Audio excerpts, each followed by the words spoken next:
In a shocking incident in Chittoor district of Andhra Pradesh state, Vijay Lakshmi, a resident of Emanasapalli, was attacked by Sri Ramulu with a knife. According to Vijay Lakshmi's statement, Sri Ramulu, a native of Urinayana Kotturu, had taken a loan of 2 lakh rupees from Vijay Lakshmi, who is farmer, on an interest basis. However, for the past 3 months, Sri Ramulu had been unreachable with his phone out of network and his whereabouts as also unknown. A few days ago, Vijay Lakshmi encountered Sri Ramulu and demanded the repayment of the rupees 2 lakhs along with the accrued interest.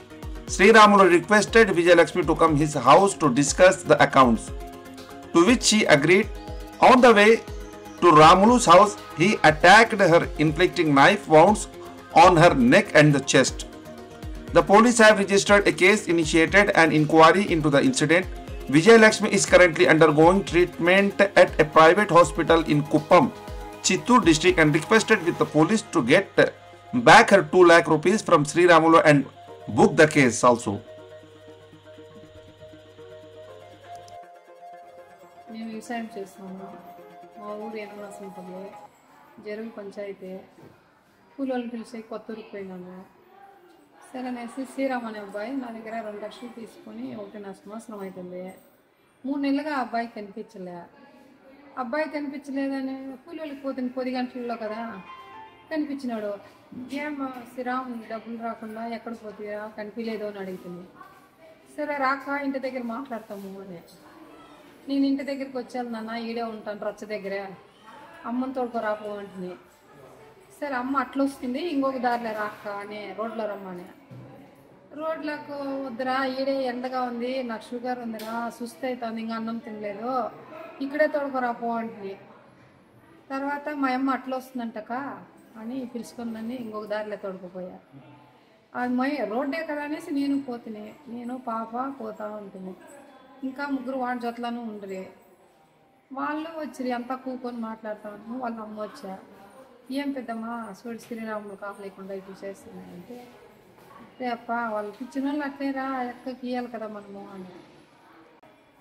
కూలోళ్ళు సిక్కలే నాకు, నేను బయలుదేరుతామమ్మా, మీరు రాండా, ఇంటి ఏమైనా ఉంటే మీ అమ్మ నువ్వు భార్య 3 రాండ్రా, మేమేమైనా తప్పు లెక్కలో కొద్దాలు ఏమైనా చెప్పింటే ఆడొచ్చి మాట్లాడి ఎంత ఇవ్వను అది లెక్కలు చూసుకుంటాం రాపా అని పిలుస్తున్నాయి.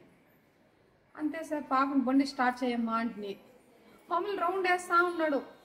ఏమరా ఇట్లా తిరుగుతావు మమ్మల్ని, ఏమో నాకు అర్థమే కాలేదు, ఉండు వస్తాననేసి నేను వంగి కట్టుకుల్లో ఒకటి ఎత్తుకోండి, నన్ను గిన్నె ముట్టేకి రావద్దురా, కొంచెం దూరంగా ఉండవాడిని అట్లని ఆ కట్టుకుళ్ళు ఎత్తుకొస్తుంది.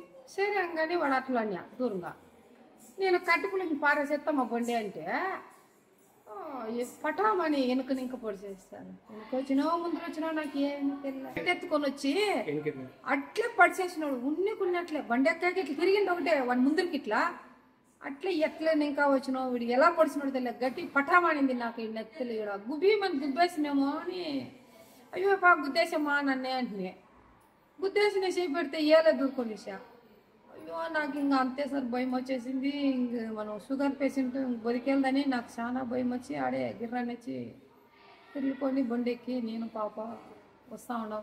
చూసి నా సొమ్ము పోయిందానికి నేనే పోయిందానికి నన్ను ఇలా చంపే ప్రయత్నం చేసినారు సార్. అందరూ చేరి పెద్దలందరూ చేరి నాకు న్యాయం చేయాలి.